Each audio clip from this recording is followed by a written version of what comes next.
전 시간은 그냥 시편에 대한 개괄적인 이해였고요. 기독교인이면 시편은 이 정도 상식은 있어야겠다 싶은 내용들만 조금 다뤘고요.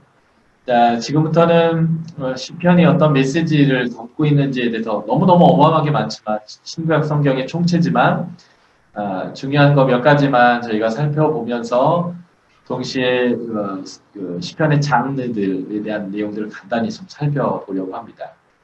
그리고 이제 다음 주에 그 장르에 따른 시편들을 직접 읽으면서 우리가 살펴보는 건 다음 주에 저희가 해보도록 하겠습니다. 자, 시편의 신학입니다. 네, 하나님을 향해 하나님의 백성들이 하는 노래 가운데 어떠한 신학이 담겼는가 하는 거죠. 시편에서 정말 중요하게 다루고 있는 내용은 이것입니다. 하나님이 현재 그와 함께하고 계시는가 아니면 하나님이 그의 삶이 없는가. 이게 이제 사실은 우리 그리스도인들에게서의 가장 중요한 점이죠. 하나님이 나와 함께 있는가, 나와 동행하고 계신가, 나의 삶을 이끌어 주시는가, 아니면 그 어디에도 하나님이 나와 함께하고 있다라고 하는 흔적이 없고 나의 삶은 어둡기만 하고 나에게 대적들만 있는 상황인가 라고 하는 것. 그래서 하나님의 현존과 부재, 이 부분이 정말 그 시편에서 노래하는 사람들이 항상 노래하고 있는 아주 중요한 주제다라고 볼 수 있겠습니다. 시인들은 가끔 시편의 노래를 통해서 하나님이 자신을 버렸다고 느낄 때가 있어요. 하나님 나와 함께 하지 않는구나. 나의 편은 없구나. 이렇게 이제 느낄 때가 있죠. 그럴 때가 언제냐? 사실은 그대의 삶 가운데서 사람들에게 오해받을 때예요. 사실 미치고 팔짝 뛰겠는 게 그거죠. 난 그렇지 않은데 사람들이 나가 그렇다라고 프레임을 씌우고 무슨 말을 해도 믿어주지 않고 편견을 가지고 나를 바라볼 때이죠. 특별히 내가 가장 사랑하고 함께 하고 싶어하는 사람들, 나와 친했던 사람이 그랬을 때는 더 힘든다고 생각해요. 오해받고 때로는 질병에 의해서 고통당할 때, 뭐 감기나 이런 것들이야 낫겠다 싶은데 내가 정말 하나님 앞에 충성되이 하나님과 함께 동행했는데 어느 날 갑자기 나의 삶에 암이 왔다거나 뭐 이랬을 때 하나님이 어디 계시지? 왜 나한테 이런 걸 주셨지? 라고 하는 느낄 수 있겠죠. 그 세 번째가 대적, 원수에 의해서 심하게 고통당하고 있을 때, 짓눌릴 때에 이건 공의롭지 않지 않습니까? 하나님? 저놈이 더 나쁜 놈이고요. 저는 하나님하고 친하게 지내고 의롭게 지냈다고요. 근데 어떻게 저놈이 나를 이렇게 짓누를 수 있습니까? 내 뼈가 마르고 내 진액을 지금 다 저놈이 짜고 있다고 막 하는 이제 이런 것들이죠. 이러한 상황들을 경험하면 하나님이 나를 버렸다라고 느낀다라고 하는 거예요. 이럴 때 하나님은 그 탄식하는 자, 다시 말해서 하나님에게 말을 거는 자에게, 이게 이제 시편이죠. 시편이 우리가 하나님께 말을 거는 거예요. 근데 이제 말을 거는 내용 중에 하나가 어디 계십니까? 어느 때까지입니까? 뭐 이런 말을 거는 때가 많은데 바로 이런 상황에서 그렇게 말을 걷는다고 하는 거죠. 그때 하나님은 그의 얼굴을, 하나님의 얼굴을 그 고통 가운데 있는 사람에게 비춰주시더라라는 거예요. 말을 걸었더니. 시편에서는 이 내용이 아주 제일 중심적인 내용이에요. 하나님이 부재하고 있다라고 할 때 하나님께 말을 걸었더니 하나님이 응답하셨다는 거죠. 그래서 우리 그리스도인에게 또 시편의 저자인 시인에게는 하나님의 얼굴을 보지 못하는 것이 고통의 상황입니다. 솔직히 말하면 저 사람이 나 오해할 수 있어요. 솔직히 말하면 그래 살다 보면 병 걸릴 수 있죠. 그리고 솔직히 말하면 대적들이 가끔 나를 이겨먹을 수 있다고 생각해요. 원래 세상에 악한 놈들이 많으니까요. 그런데 문제는 그 상황에 하나님이 나에게 아무것도 하고 계시지 않는 것 같을 때가 있단 말이죠. 그게 우리에게 가장 큰 고통이라는 거예요. 그래서 하나님의 얼굴을 보지 못할 때가 우리의 고통의 상황이라면 그것에 대해서 하나님의 얼굴을 비춰줬을 때 문제가 해결되는 거죠. 그래서 그 고통을 이렇게 하는 거예요. 주의 얼굴을 언제까지 나에게서 숨기겠습니까? 이게 이제 하나님에게 말을 거는 사람들이 주로 이런 말을 많이 한다는 거죠. 주의 얼굴을 내게서 숨기지 마십시오. 나한테 화났습니까? 시편 30편 7편 주의 얼굴을 가리우심에 내가 근심하였습니다. 그러니까 나에게서 가장 근심거리고 나에게 가장 큰 고통은 무엇이냐? 하나님이 그 하나님의 얼굴을 나에게서 가리우고 보여주시지 않을 때입니다. 라고 부르짖는 거죠. 그러므로 고통의 상황 때에 해결을 위해서 하나님의 얼굴, 임재를 구합니다. 그래서 이렇게 기도하죠. 여러 사람의 말이 우리에게 선을 보일 자 누구뇨 하오니 여호와여 주의 얼굴을 들어 우리에게 비춰주십시오. 야 너한테 잘해줄 수 있고 너를 도와줄 사람이 누구냐 도대체. 너한테 그거 없어. 라고 이제 사람들이 얘기할 때 여호와여 주의 얼굴을 나에게 비춰주십시오. 이렇게. 주의 얼굴을 주의 종에게 숨기지 마십시오. 그래서 바로 이 얼굴이라는 단어가 시편에서 굉장히 중요한 단어예요.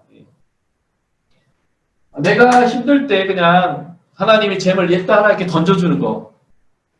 그걸 말하는 게 아니라요. 하나님이 나와 함께 해주시기를 바란다라고 시편의 저자들은 노래하고 있다는 거예요. 돈 주는 게 아니고요. 그냥 잠깐의 내 문제들 하나하나 해결 주는 게 아니라 당신의 현존, 당신이 나와 함께 있는 것. 그것이 나의 고통을 해결하는 문제입니다. 내 고통의 원인은 당신이 나와 함께 있지 않는 거예요. 라고 하면 하나님과의 친밀함을 말하고 있는 것입니다. 자, 10계명에 제1계명이 있죠. 10계명에. 제1계명이 뭡니까? 나 외에는 다른 신을 내게 있게 하지 말지니라 라고 얘기하는 거죠. 나 외에는 할 때 이 외에는 이라는 단어가 영어로는 before me예요. 내 앞에 단어고요. 원어로 히브리 원어로는 파님이라는 단어인데요. 파님이라는 것은 얼굴이라는 단어입니다. 지금 여기서 계속 우리가 말하는 단어예요. 얼굴. 내 얼굴 앞에 우상 갖다 놓지 마라 이런 말이에요. 그러면 하나님 얼굴 앞에 있어야 될 형상은 뭘까요? 우상이 형상이거든요. 신을 형상화한 거니까. 내 얼굴 앞에는 우상의 형상을 갖다 놓지 마라. 그러면 하나님의 얼굴 앞에 있어야 될 형상은 뭐냐? 하나님을 닮은 형상인 사람이요. 우리요. 그리스도인들이요. 예배자들이 하나님 얼굴 앞에 있어야지 하나님 얼굴과 우리 얼굴 사이에 그 어떤 그 형상이 끼어들어서 하나님과 우리를 막아서는 안 된다라는 거예요. 그래서 제 1계명은요. 우상 숭배하지 마라라는 말이겠지만 손바닥과 손등이 있는 것처럼 우상 숭배하지 마라는 말은 무슨 말이냐면 너 나하고 친하게 지내자 이 말입니다. 1계명의 핵심은요. 너 나하고 친하게 지내자. 나는 내 얼굴을 너한테 이렇게 비춰줄 테니까 너도 네 얼굴 나한테 이렇게 뒤밀고 나랑 얼굴과 얼굴을 맞대고 친하게 지내자. 이게 1계명이에요. 하나님이 간절히 원하시는 것. 첫 번째, 너와 나하고 친하게 지내자. 너와 나하고 친하게 지내는데 방해가 되는 형상인 우상을 그 중간에 갖다 껴넣지 마라. 그냥 너와 나가 이렇게 만나자는 거예요. 그게 하나님이 간절히 원하는 것이죠. 그런데 왜 하나님이 얼굴이 숨겨졌을까요? 왜 하나님이 얼굴이 숨겨져서 우리 가운데 고통이 있을까요? 여러 가지 이유가 있겠지만 가장 보편적이고 가장 큰 이유는 내가 하나님과 친하게 지내기를 원치 않고 죄를 짓거나 우상을 숭배하거나 탐욕을 갖거나 누구를 미워하거나 누구를 해하거나 하나님과 관계할 수 없는 상태로 자신을 계속 내몰았기 때문에 그렇습니다. 하나님은 공의로우신 분이죠.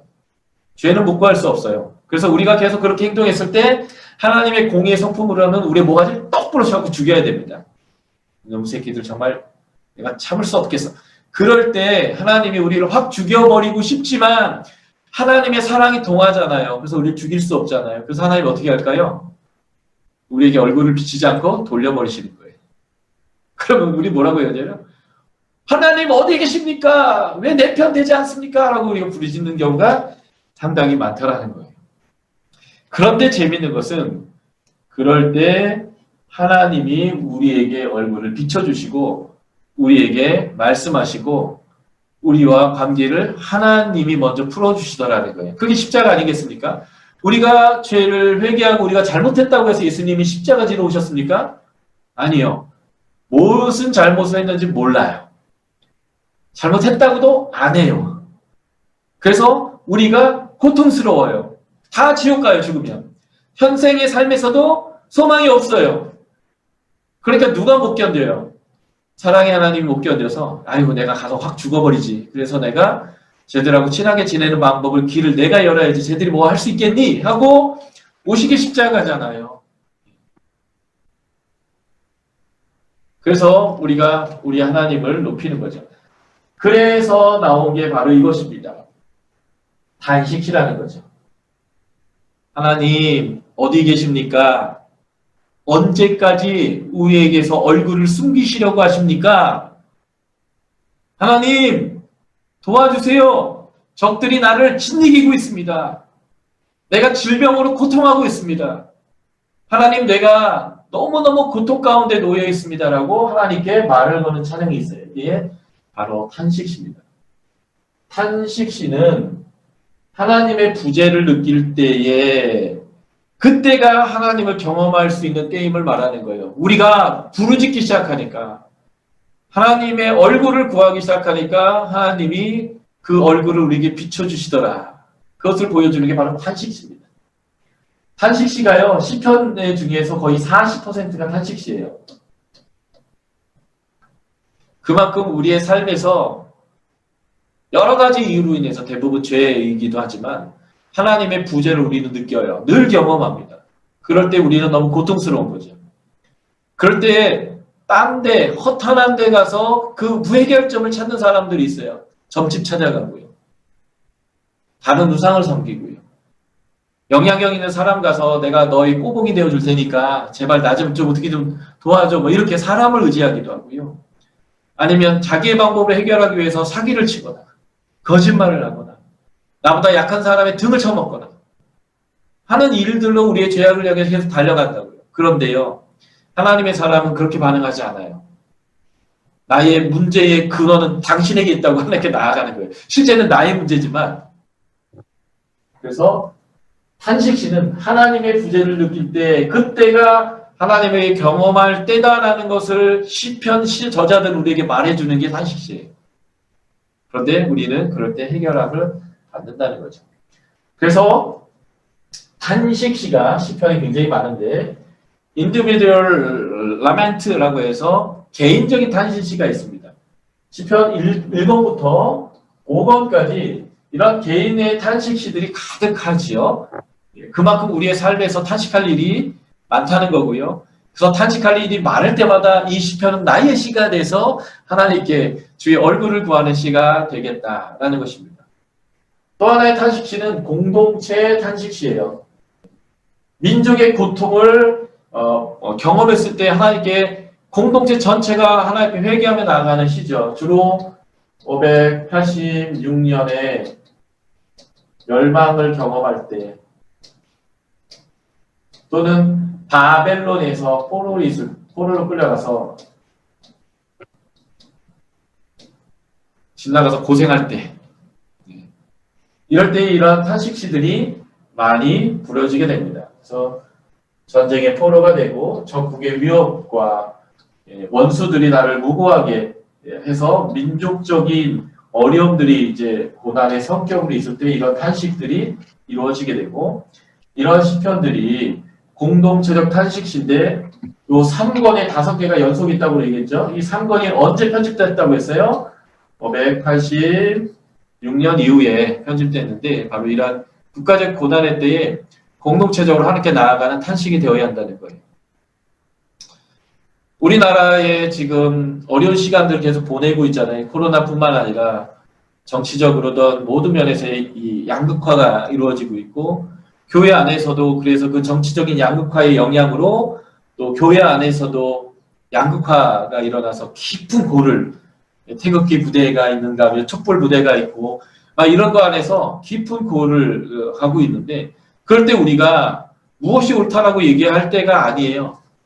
공동체 탄식을 해야 됩니다. 다 같이 하나님, 우리 안에 깨어짐이 있고 우리 안에 연합함이 없습니다. 같은 교회 안에서도 서로 삿대질을 하고 있단 말이죠. 촛불이 많니 태극기가 많니 그게 아니라, 세상은 그렇게 얘기하더라도 우리 기독교인들은 어떻게 해야 돼요? 하나님, 우리 안에 문제가 있습니다.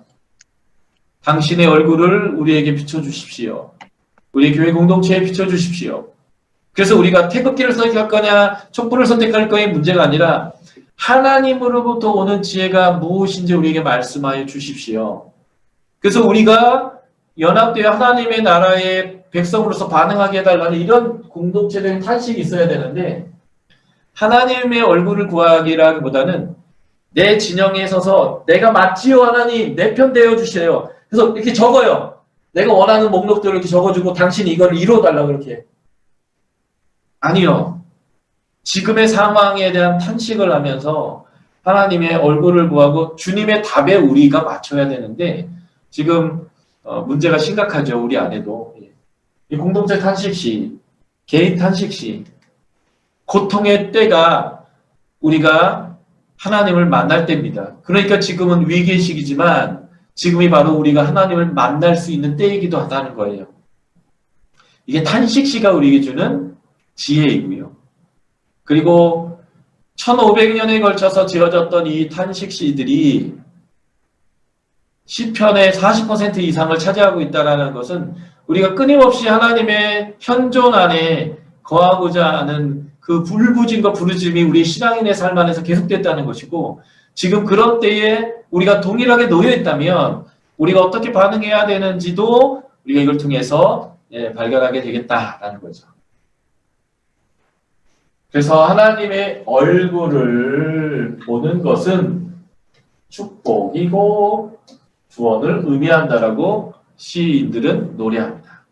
시편 17편 15절, 나는 의로운 중에 주의 얼굴을 보리니 깰 때에 주의 형상으로 만족할 것이다. 주의 얼굴, 주의 형상,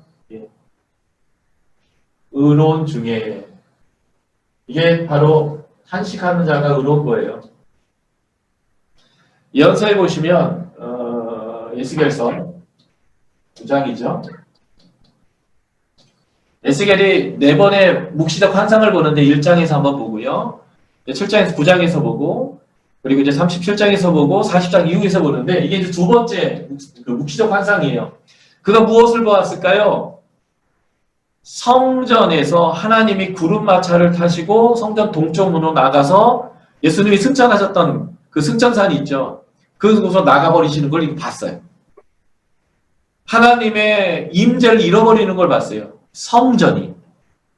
그걸 볼 때에 하나님이 칼을 찬 사람들을 통해서 예루살렘 성전으로부터 쳐나가라고 얘기하시는데, 그 쳐라 하기 전에 하나님이 잠깐 멈춰라 라고 하면서 먹을 찬 서기관을 통해서 심판을 면제당할 하나님의 의로운 사람들의 이마에 표를 하게 해요. 이게 이제 요한계시록에 나오는 하나님의 입맞은 자와 같은 사람들인데, 하나님의 심판으로부터 면제되고 심판 중에라도 하나님의 보호 아래 놓여 있는 사람들이 누구라고 표현된 줄 아세요? 나와 같이 고통하고 애통하는 사람이에요. 이 예루살렘에 이 엉망이고 우상이 가득하고 하나님이 견딜 수 없어서 나갈 수밖에 없는, 성전에서 나갈 수밖에 없는 이 상황에 대해 애통하는 사람의 이마에 표를 하래요. 탄식하는 사람이에요. 지금 이 상황이 하나님이 기뻐하는 상황이 아닌데, 난 너 프라블럼, 뭐 내일도 아니고 뭐 내가 좋아지겠지. 역사는 다 그런 거야. 좋았다 나빴다 좋았다 나빴다 하는 거지. 뭐 내가 뭐 일비할 게 뭐 있겠냐. 괜찮아. 이렇게 사는 사람들이 있어요. 그런데 어떤 사람들은 하나님과 동일한 컨페션을 가지고 동일한 동감의 마음을 가지고 지금의 상황에 대해서 애통하는 사람이 있을 거예요. 근데 하나님은 그런 사람이 내 백성이라고 표현하는 거예요. 에스겔서에서. 지금은 우리가 괜찮아 할 때가 아니라 하나님께서 탄식할 때입니다. 사실은 이 탄식한다라고 하는 개념은 포기한다라고 하거나 내가 좌절한다는 뜻이 아니에요.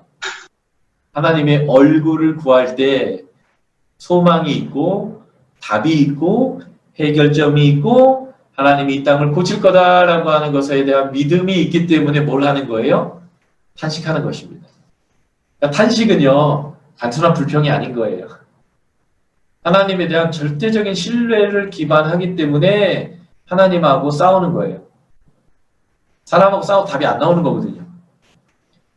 태극기 부대와 촛불 부대가 싸운다고 해서 거기서 답이 나오겠습니까? 정치적으로 뭔가 이렇게 뭐 정반 앞에서 타협하고 뭔가 갈 수는 있을지 모르지만 거기서 답이 나오는 건 아니에요. 박터지게 싸우거나 서로 외면하거나 둘 중에 하나로 가겠죠. 그러나 주로부터 답은 올 거라고 저는 믿습니다. 탄식할 때예요, 우리가. 공동체적으로 탄식할 때입니다. 자, 그래서 주의 얼굴을 볼 때 내가 만족하겠다. 시편 31편 16절. 주의 얼굴을 주의 종에게 비추십시오. 하나님의 얼굴을 나에게, 주의 종에게 비추십시오. 주의 인자하심으로 나를 구원하소서. 자, 여기서 이게 이제 동의대구이고 일종의 종합대구인데 주의 얼굴을 비추는 것과 대구를 이루는 게 나를 구원하소서예요. 얼굴이 비춰지는 게 구원 자체다라고 지금 시편 저자는 명확하게 이해하는 거예요. 단순히 어떠한 양태가 해결되는 것이 아니라 하나님이 나와 함께 하시고 주의 현존이 나의 삶 안에 있다면 나는 구원받은 거라는 거죠. 이 시편이 아주 중요한 신학이에요. 다시 말하면 구약 성서의 총체, 구약 성경 전체의 그 아름다움을 아주 짧게 성경에서 하나의 책으로 묘사했다면 시편이다 라고 했잖아요. 이게 아주 중요한 구원에 대한 이해입니다. 구원. 우리는 구원을 어떻게 이해해요? 죽어서 천국 가는 라이센스로 이해하잖아요. 그래서 이 땅에서 버티는 거잖아요. 그래서 아유 주님 빨리 오십시오. 내가 확 죽어서 빨리 천국 가야지. 내가 이 세상에 더 이상 못 살겠다. 이런 식의 구원관을 갖고 있다면 성경 제대로 이해하지 못하는 거예요. 하나님의 구원은 현재의 나의 현존의 삶에 임하는 거예요. 지금으로부터 영원까지요. 시간 개념으로는. 장소로는 여기에서부터 내가 살고 있는 나의 현장 여기로부터 주님이 재림하는 그 하나님의 나라 가져오는 그때까지 하나님의 평안과 안식과 하나님과 함께 하나님 나라를 쭉 누려가는 건데 우리의 구원 개념을 현재적인 것을 포기하고 지금 여기에서의 그 구원을 포기하고 미래적이기만 하고 내가 죽어서 천국 가는 것으로만 이해하고 있다면 그 구원관이 잘못된 거죠. 시인은 이렇게 얘기하는 거예요. 주의 얼굴이 나에게 비춰지는 게 나에게 구원입니다. 그래서 시편 42편 5절을 보십시오. 내 영혼아 내가 어찌하여 낭망하며 어찌하여 내 속에 불안하여 하는가. 낭망할 이유가 무엇이며 불안해할 이유가 뭐냐. 너는 하나님을 바라라. 그의 얼굴의 도우심을 인하여 네가 오히려 찬송할 거다. 완전히 시각이 달라요. 어떤 사람은 낭망하고 있고 어떤 사람은 지금 불안해하고 있습니다. 그런데 하나님의 현존이 나에게 하나님의 얼굴이 비춰진다면 지금 낭망할 이유가 없고 불안해할 이유가 없다라고 생각하는 사람이 있는 거예요. 그래서 이 시편 저자는 이렇게 얘기하는 거죠. 하나님을 바라라. 그러면 지금 네가 낭만과 불안이 아니라 하나님의 도우심 때문에 오히려 네가 찬송하게 될 걸 이렇게 얘기하는 거지. 그래서 하나님의 얼굴을 보는 것이 축복과 구원을 의미한다는 것입니다. 그런 찬양들이 많아요. 하나님이 우리를 돌이키시고 주의 얼굴빛을 비추사 우리로 구원을 얻게 하소서. 하나님의 얼굴을 보는 게 구원을 얻는 것입니다.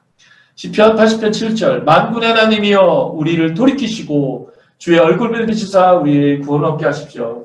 반복하는 거예요. 얼굴 구원.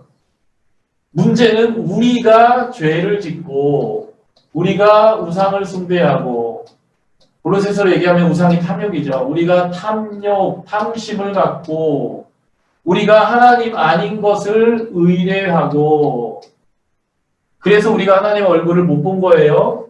그래서 저자가 계속 얘기죠. 우리를 돌이키십시오. 우리를 돌이키십시오. 그래서 우리가 하나님의 얼굴빛을 보고 구원을 얻게 하십시오. 라고 얘기하는 것입니다. 시편 80편 16절이죠. 만군의 하나님 여호와여 우리를 돌이키시고 주의 얼굴빛을 비추소서 우리가 구원을 얻으리이다. 시편 80편에 반복해서 19절, 7절, 3절에서 반복해서 그가 고백하는 이 고백이 진짜 우리가 고백해야 될 그 고백이다라는 것입니다. 그래서 이게 우리가 하나님의 얼굴을 구하죠. 탄식할 때 하나님의 얼굴을 구하는 건데 그럴 때 무엇을 경험하게 돼요? 하나님을 경험하게 돼요. 그러니까 갑자기 탄식하는 사람이 마치 다중인격자처럼 한시에서 갑자기 하나님을 찬양한대요. 이중인격자 같은 거죠. 다중인격을 가진 사람 같아요. 아수라백작 같은 거죠. 막 울고 막 짜증나는데 갑자기 이렇게 하는 것처럼 한시 편 안에서 갑자기 확 바뀌는 거예요. 이게 고대의 이집트나 메소포타미아의 시에는 없어요. 같은 문화권 안에서 같은 문학 양식을 쓰는데 히브리의 시에만 다중이가 나와요. 갑자기 울다가 짜증내다가 하나님께 막 삿대질을 하다가 갑자기 바뀌어서 하나님을 찬양합니다. 할렐루야. 이렇게 나가는 그 찬양이 나오게 되는데요. 이게 이제 히브리 시의 아주 중요한 특징입니다. 왜요? 만난 거예요, 하나님을. 우리 하나님은요, 내가 문제였기 때문에 안 만나주셨지만, 안 만나주신 것도 죽이고 싶지 않아서 안 만나주신 것일 뿐만 아니라 만나주고 싶은 거죠. 근데 내가 뭐가 문제가 있구나를 인식하기 시작했고, 하나님 나에게 문제가 있어요. 나에게 문제가 있다고요. 근데 이 문제를 해결할 수 있는 방법이 나에게 없고요. 당신에게만 있는 것 같아요. 라고 탄식하며 하나님께 반응하기 시작하니까 하나님이 입이 이렇게 찢어지는 거예요. 얘가 정신 차렸구나. 얘가 철이 들었구나. 그래, 그렇지. 나는 너 사랑해주고 싶지, 난 벌주고 싶지 않아. 하면서 갑자기 하나님이 그에게 변화를 주는 거죠. 시편의 박사학위 논문 중에 바로 갑자기 이 슈퍼트 되는 거에 대한 논문들이 있어요. 박사학위 논문이죠, 시편에. 그래서 무엇이 나올까요? 탄식시에서 감사의 노래가 나오는 거예요. 하나님께 탄식하다가 이게 이제 갑자기 감사로 변하는 것들이 있는데 이 감사의 내용을 뚝 떼어서 하나의 시로 아예 분리돼서 나오는 시들이 있어요. 자다가도 감사한 거죠. 밥 먹다가도 갑자기 감사한 거예요. 그래서 하나님께 그 앞에 탄식은 다 떼어버리고 지금의 내가 경험한 하나님의 은혜를 감사하는 노래들이 쏟아져 나옵니다. 그게 감사시예요. 그래서 감사시는 탄식시와 이렇게 붙어있기도 하고요. 이 탄식시로부터 떨어져서 따로 하나의 장르로 감사시로 발전하기도 합니다. 시편에는 그래서 이런 감사시들이 존재하는 거죠. 감사시가 있다는 게 얼마나 감사해요? 왜냐하면 우리에게 감사할 수 있는 기회가 주어진다라고 하는 것이 이 감사시가 보여주는 내용들이죠. 자, 시편의 중요한 신학적인 것 첫 번째 얼굴, 하나님의 현존과 부재라고 하는 주제에 대해서 제가 다뤘고요. 두 번째가 뭘까요? 적들에 대한 심판입니다. 그리고 시편에서는 가난한 자가 보호되고 병든 자들이 치료가 되죠. 바로 내가 문제가 있었던 내용들로 이것 때문에 탄식했었는데 하나님이 응답하셔버렸어요. 하나님의 얼굴을 나에게 확 비춰주셨죠. 그래서 이런 문제들이 감사시로 표현되는 겁니다. 하나님은 나의 산성이시고 나의 망대시고 나의 힘이시고 나의 뿌리시며 하나님은 나의 공급자가 되시며 나의 치료자가 되십니다. 내가 그것을 경험했습니다. 라고 감사가 쏟아져 나오는 거예요. 이 부분들이 갑자기 바뀌는 거죠. 시편에서는 이런 수많은 어려움들이 하나님 앞에 감사로 바뀌는 얘기들이 나온다는 거예요. 근데 여기에도 개인 탓이시, 공동체 탓이시가 있는 것처럼 개인의 고난의 상황에서 구원을 경험한 개인 감사시들이 있고 공동체가 하나님 앞에서 우리의 문제를 가지고 주 앞에 나아갔더니 하나님의 응답하심을 경험했던 공동체 감사시가 있다는 거예요. 조만간 우리 민족 가운데 이러한 공동체의 감사시가 울려 퍼지길 기대합니다. 하나님이 그렇게 하실 거예요. 왜냐하면 우리가 이제 주의 얼굴을 구하며 나아갈 것이기 때문에 그렇죠. 서로 삿대질하고 싸우지 마십시오. 그 사람들 생각이 있어서 그렇게 하는 거고 나도 나 나름대로 생각해서 그렇게 하는 거예요. 그 사람도 지지하는 정치적 성향이 있고 나도 지지하는 정치적 성향이 있습니다. 그것은 선한 거예요. 그러나 그 다름을 틀림으로 인정하고 싸우기 시작한다면 그것은 기독교인의 합당한 모습은 아니겠죠. 근데 여전히 우리가 그 프레임 안에 갇혀 있다면 하나님의 얼굴을 구하는 일이 될 것이고 곧 우리에게 주님이 우리의 해결점이 되셨습니다라고 하는 감사 찬양들이 우리에게 있기를 기대합니다.